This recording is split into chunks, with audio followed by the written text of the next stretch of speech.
So Putin says he is willing to halt the war in exchange for territory in eastern Ukraine. Halt, not stop, not a permanent, durable just end to this war. And he wants Ukraine to cede territory in the eastern portion of the country that his military has not yet been able to take with force over the course of the last 3 years. Something tells me this is not going to go over all that well, but nonetheless, this does seem to be the direction the Trump administration is going in, so it's worth diving into some of the details. Now, I do want to mention that we haven't seen a response or really any commentary on this from the Ukrainian government or really any of Ukraine's European allies. So this type of deal, of course, Ukraine has to agree to it, right? The United States and Russia cannot agree to a ceasefire deal between Russia and Ukraine. Of course, the United States does have a fair amount of leverage, but at the end of the day, this is not our decision to make. Now, President Trump talked about this a little bit today in front of some reporters, answering some questions in a way that really kind of drove home that this really does look like Putin's peace proposal, or ceasefire proposal is probably the right way to put it. And this follows a visit yesterday between U.S. Special Envoy Steve Witkoff in Moscow with Russian President Vladimir Putin, talking about a possible end to this war. And today, August 8th, was supposed to be the day that Trump layered on additional sanctions or maybe opened up new arms shipments to Ukraine because Putin didn't meet the deadline. And at the last minute here, we have what might be Putin offering some sort of ceasefire.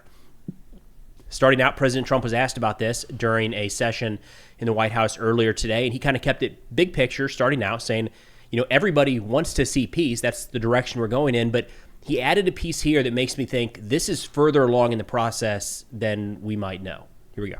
Leaders want to see peace.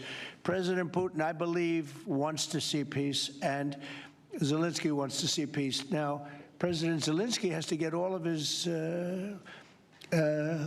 everything he needs because he's going to have to get ready to sign something, and I think he is working hard to get that done. So I know a lot of folks will key in on that, Trump saying that he believes Putin wants peace, and I'm there with you. I don't really see any indications that that's the case. But the thing that stood out to me was him talking about this process. We're talking about the process in Ukraine for Zelensky to get some sort of deal signed. He can't do it himself. He has to run it through their government. So when Trump is talking about the process that would be needed inside of Ukraine, that is way down in the weeds from the high-level talks we've heard publicly. That makes me think that this is a lot further along than maybe we know. Now, the majority of the reporting here is coming from the Wall Street Journal in an article just released a few hours ago titled, "Putin Tells U.S. He'll Halt War in Exchange for Eastern Ukraine." This article, of course, will be linked in the description below. They say the proposal prompted by the Trump administration to begin preparing a summit with the Russian leader, but European officials expressed skepticism over its viability. And we do know that yesterday, following the meeting between Witkoff and Putin, that right away there were a lot of calls between the United States leadership and our European allies and Ukraine. All day, President Zelensky has been rattling off one phone call after another. He's regularly talking with heads of state, but he's been in rapid-fire mode for the last 24 hours, posting constantly, I talked to this prime minister, talked to this president, talked to this prime minister. So clearly something prompted all of those calls.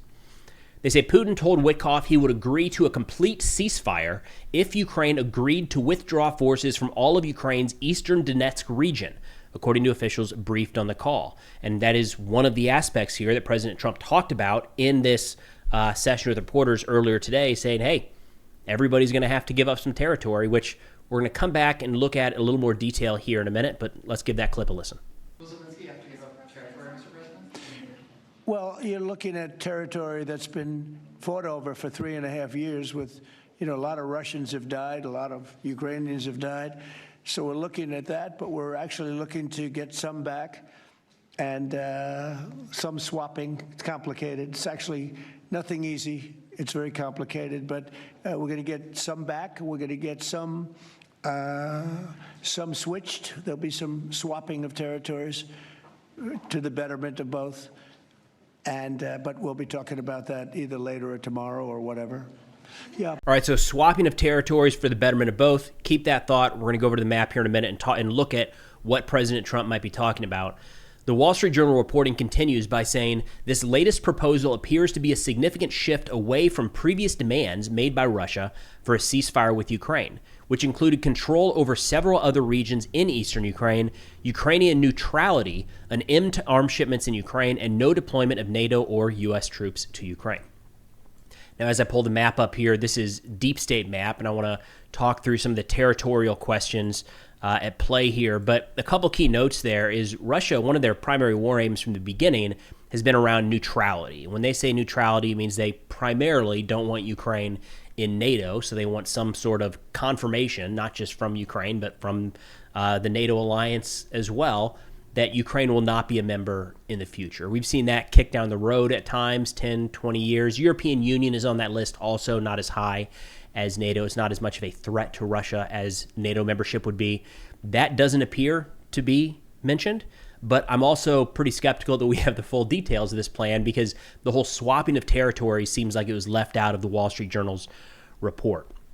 Was notable, however, no mention of the deployment of NATO troops, trainers moving into Ukraine, the coalition of the willing, possibly, European allies, and no mention of stopping the continued U.S., Western, NATO arms shipments to Ukraine to help rebuild their military. Now, looking at the map here to kind of orient you to this briefly, we've got Ukraine right in the middle of the screen.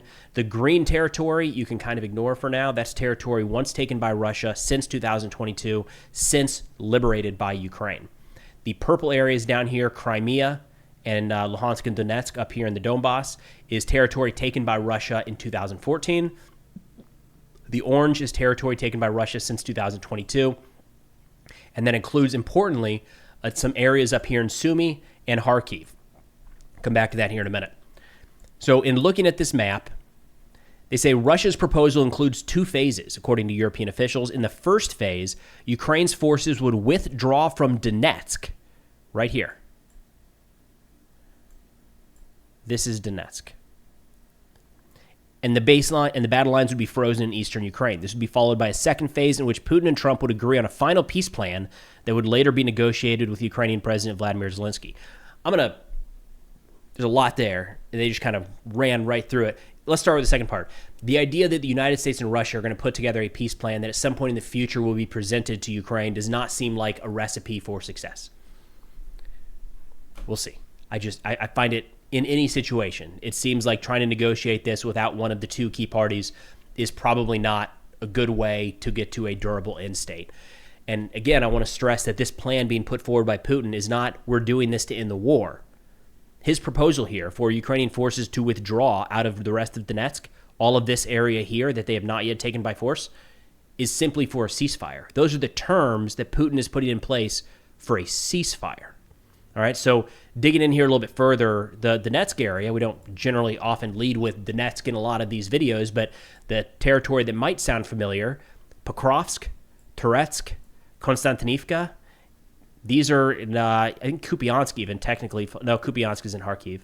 So some of the heaviest fighting right now is happening in these areas. When you look at where some of the heaviest fighting of the entire war has happened, it's all along this front in Donetsk. You've got Avdiivka, moving in a little further here. You've got Avdiivka. You've got Bakhmut, Chasiv Yar, Popasna. This is some of the areas that saw some of the heaviest fighting throughout the course of the war. Russian forces have taken innumerable casualties trying to move through Donetsk, and that's what they're asking right now is, hey, in order for a ceasefire to go into place, I want you to withdraw all of your troops from Kramatorsk, Slavyansk, Konstantinivka, Pokrovsk, Grodinski, Dobropia, all of those out. Ukraine, you back out, move out of those territories, the stuff we haven't been able to take so far, and then we'll talk about the next step. Now, another aspect here in looking at, well, let's finish up the Wall Street Journal report and then come back to the map here. They say European and Ukrainian officials who were briefed by President Trump and Witkoff in a series of calls this week said they worry Putin is simply using the offer as a ploy to avoid punishing new sanctions and tariffs against Russia. They were expected to be imposed Friday by the United States. Count me in that camp, that Putin is just delaying, and there may not even be any validity to this offer because there's some challenges in here, no doubt. But even if Putin does get a ceasefire, again, this is not an end to the war. He just wants this ceasefire. He's using the leverage of a ceasefire and this is where I think it actually might play out, getting Trump to the point where he can say that he successfully negotiated a ceasefire. If we get the two sides to stop fighting, that would be a major win for Putin right now. Because to get to that point, he would stop losing soldiers day after day trying to capture this territory. Like, are we getting that through our heads here real quick? This is territory that Putin can't capture with his military. And he's saying, guys, listen, I will stop fighting if you give me the thing I'm fighting for. And it seems like we're seriously considering it. Now, when looking at some of the territorial questions here, there's a few key things that are not mentioned. First off, you'll notice there was no mention of Russia leaving other territories. So what it sounds like is that Russia wants international recognition of Crimea, Donetsk, and Luhansk as Russian territories. Russia does control, I believe, just about all of Luhansk. There's some minor territories in here, or minor areas here, but generally speaking, they have all of Luhansk. They're asking for all of Donetsk to be handed over, and they do have all of Crimea. But that's not the only place in Russian forces are active in Ukraine. You remember back in fall of 2022, they held an illegal referendum. I made some jokes about that being clearly above board in a recent video, and people said, wait a minute, didn't catch the sarcasm.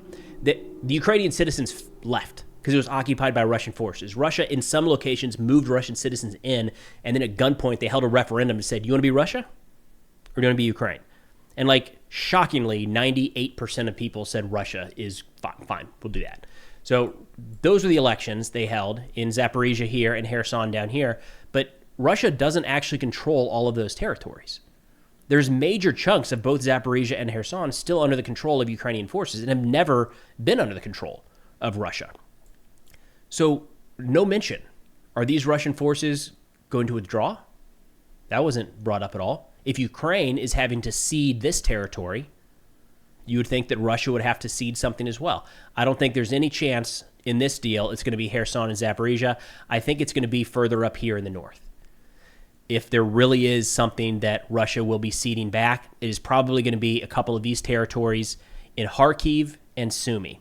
Now, these are both areas. There's been concern that Russia was going to push all the way into the city of Sumy and try to get within cannon artillery range. And there's heavy fighting happening up here right now. But that's not... it's a big pocket, and every inch of Ukrainian land they want back. Same thing over here in Kharkiv. There actually has been a bit of an uptick in Russian offensive operations near Vovchansk recently, but relatively minor strips. I could see part of this ceasefire agreement being Russia will give back the territory in Sumy, the territory in Kharkiv. Neither one of those are massively built up by Russian forces at this point, and it doesn't look like either one is going to be making any significant further advances into Ukraine. So Russia gives those up. They get to keep Kherson, Zaporizhia, and they want Ukraine to hand over the rest of Donetsk. So we'll see. I don't know where this sits right now. I was hesitant to put a video together because I thought we don't have the Ukrainian response, we don't have the European response, but this does feel like something the Trump administration is moving forward on. Just the way that it's phrased, the way it kind of looks back on some past negotiations and things we've kind of floated earlier in the conflict or earlier in this administration, it does kind of line up. So my gut says that this is actually moving along, and we'll need to keep an eye on if Ukraine is ready to accept this or not. At a high level, I would say they probably will not hand over a bunch of territory for the hope of a possible ceasefire sometime down the road, or the possible end of the war sometime down the road, but I'm also not the one living in Ukraine, living under bombardment day in and day out. Nonetheless, that is where the newest ceasefire proposal sits right now. It looks like Trump might be meeting with Putin next week or even in the next couple of days. I heard the 11th thrown out there as a possible date, so we'll keep an eye on it. That's all we got for now. Thanks for watching, and I'll see y'all next time.